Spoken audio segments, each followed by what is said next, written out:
अस्सलामुअलैकुम दोस्तों, मैं हूं उमैस मुनीर। आप देख रहे हैं हमारा यूट्यूब चैनल। दोस्तों, भारतीय सफीर जो कि अफगानिस्तान के अंदर तैनात था, उसको जलील करके अपने मुल्क से निकलने का हुक्म आखिर क्यों दिया गया? पाकिस्तान के अंदर दहशतगर्दी की एक नई लहर दौड़ चुकी है। जनूबी वजीरिस्तान के अंदर 2024 के बाद एक बहुत बड़ा मोहलक हमला किया गया, जिसके नतीजे में पाकिस्तान के 12 फौजी जवान शहीद हो गए हैं। लेकिन पाकिस्तान की सिक्योरिटी फोर्सेस ने ये जंग लड़ने का फैसला भी चूंकि कर रखा है, तो इसके जवाब में 2 इंटेलिजेंस बेस्ड ऑपरेशंस भी किए गए हैं, जिनकी तफसीलात आज की वीडियो में आपके सामने रखेंगे और आपको यह भी बताएंगे कि किस तरह से पाकिस्तान का भारत को शिकस्ते फाश से दो चार करवाना पूरी दुनिया के लिए एक मिसाल बन चुका है, एक आइडियल सिचुएशन बन चुका है, एक सबक बन चुका है। दुनिया देख रही है कि जिस तरह से पाकिस्तान ने एक किल चेन का इस्तेमाल करते हुए भारत के तैयारे जमी बोस किए थे, वैसे ही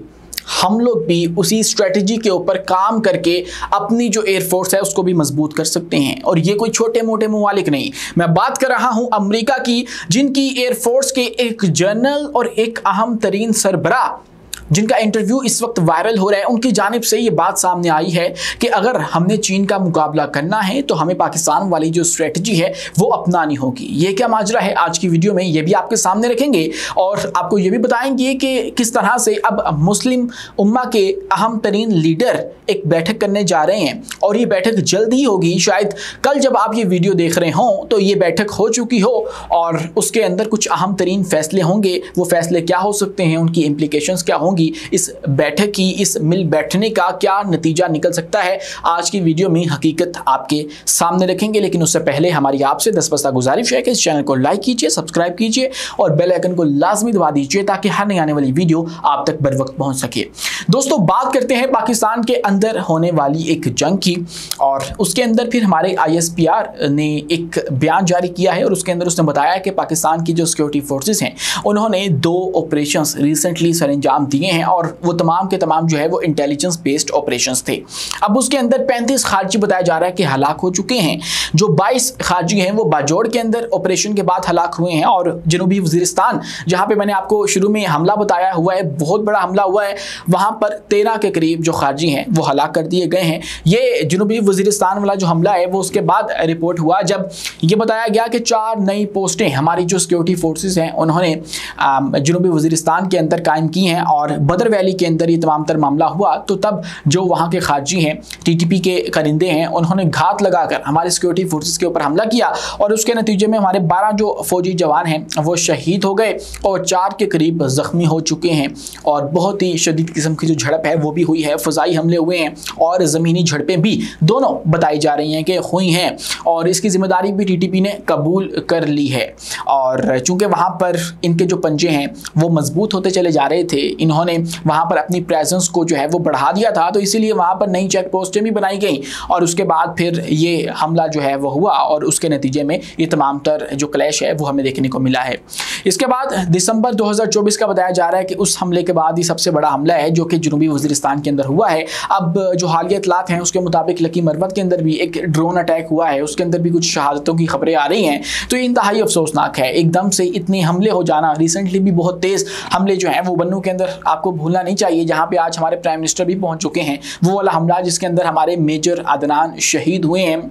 वो कितना ज़्यादा मोहलक था और किस तरह का, किस नौयत का वो हमला था। तो ऐसे में जब ये हमले पै दर पै हो रहे हैं तो ये कहना गलत ना होगा कि पाकिस्तान के अंदर दहशतगर्दी की एक नई लहर दौड़ चुकी है। जहाँ पर हम लोग अंदर ये जंग लड़ रहे हैं तो पूरी दुनिया के अंदर पाकिस्तान की मकबूलियत जो है वो बढ़ती चली जा रही है। बहुत से ममालिक ने पाकिस्तान की भारत को शिकस्त के हवाले से अपने अपने कमेंट दिए थे और मोस्टली ने जो है वो पाकिस्तान के हक में दिए थे, पाकिस्तान को सराहा था, पाकिस्तान की तारीफ की थी, और America is one of them. और अमेरिका ने भी मुतअद्दिद लोगों ने, वहाँ के सेंटकॉम की जानिब से भी पाकिस्तान को सराहा गया, अमेरिकी सदर की जानिब से सराहा गया, मुतअद्दिद दफ़ा ये बताया गया कि किस तरह से पाकिस्तान ने भारत के तैयारे गिराए हैं। लेकिन अब की बार जो दावा सामने आया है वो अमेरिकी एयरफोर्स के एक जनरल हैं और कॉम्बैट कमांड के साबिक सरबराह भी हैं, जिनका नाम मार्क केली है। उन्होंने एक इंटरव्यू के अंदर दिया है है। और ये दावा जो है उनकी जानिब से सामने जो आया एक इंटरव्यू के अंदर, उसके अंदर वो कहते हैं कि अमेरिका को अपने जो सेंसर वेपन्स हैं और इलेक्ट्रॉनिक वॉरफेयर है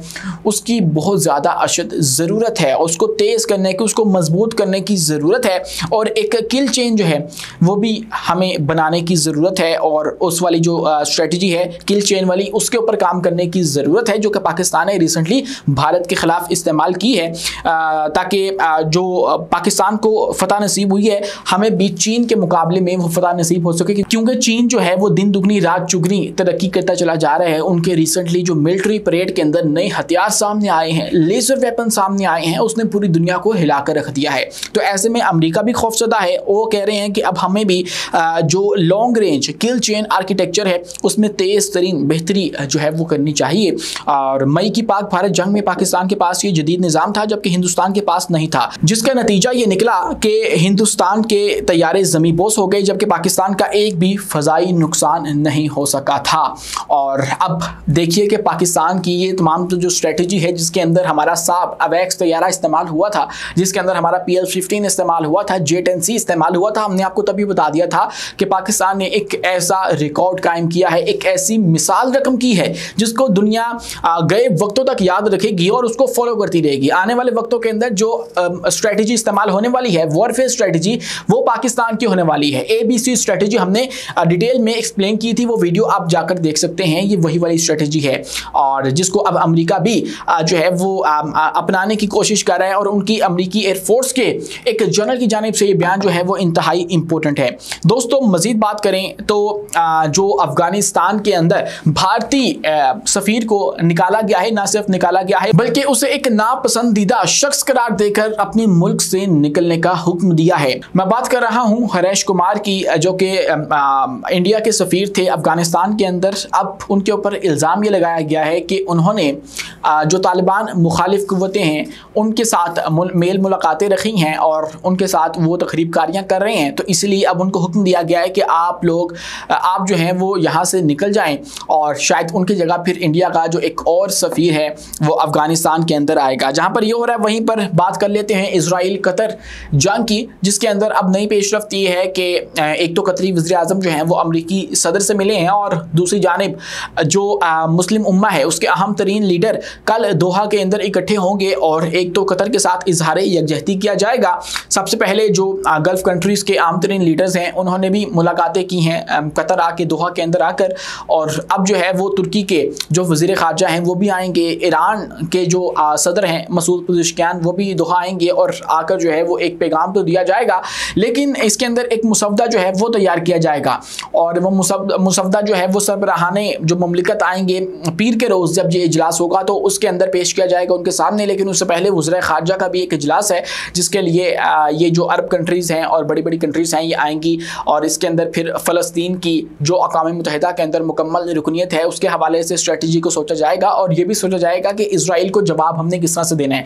कतर के ऊपर जो हमला हुआ है उसकी मजम्मत हमने किन अल्फाजों के अंदर करनी है। मैं आसान अल्फाज में अगर मैं आपको बता दूँ इसका क्रक्स तो यही होगा, क्योंकि इसके अलावा जो है ये कुछ कर नहीं सकते हैं। दूसरी जानिब इसराइल है जिसने पिछले 4 दिनों के अंदर 6 ममालिक को निशाना बनाया है, 6 ममालिक के ऊपर हमला किया है। अगर आप इसराइल का रुकबा देखें तो इतना सा रुकबा है, अगर उसके पीछे से अमेरिका हटा दें तो इसराइल पीछे जो है बचता कुछ नहीं है। उसके पास हथियार नहीं होंगे, उसके पास सप्लाई कोई नहीं होगी, लेकिन वो इसराइल जो कि इतना सा है अमेरिका की सपोर्ट से उसने 6 ममालिक को निशाना बनाया है पिछले 4 दिनों के अंदर, और उसको किसी भी मुल्क की जानिब से जो है वो जवाब नहीं दिया गया। और ये तमाम तर जो लोग हैं ये बैठकर स्ट्रेटजी सोच रहे हैं, मुसवदे तैयार कर रहे हैं, कागजी कार्रवाई के ऊपर काम कर रहे हैं। उन्होंने किन किन ममालिक के ऊपर हमला किया है ज़रा वो भी सुन लीजिए। सबसे पहले गज़ा के अंदर जो बमबारी है वो तो मुसलसल जारी है, और दूसरी जानिब यमन के ऊपर जो हमला है वो किया गया,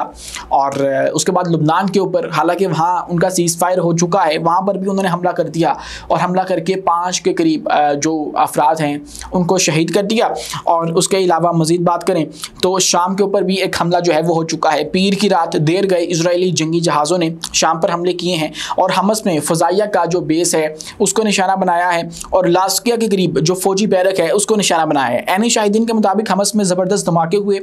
लास्किया में एम्बुलेंसों को की जो आमदरफ्त है वो भी देखने को मिली है। हलाकतों की फौरी इतला जो है वो तो भी सामने नहीं आई, लेकिन ये हमला जो है वो तो हो चुका है इसराइल की जानिब से, लेकिन वहाँ से भी कोई रिस्पॉन्स जो है वो सामने नहीं आया। और इसके बाद अगर मज़ीद बात करें तो ट्यूनिस के अंदर जो है वो हमला किया गया। एक काफिला जो कि जा रहा है गज़ा के लिए, आपको पता होगा फ्लोटेला का, और उसके अंदर 50 से ज़ायद जो हैं वो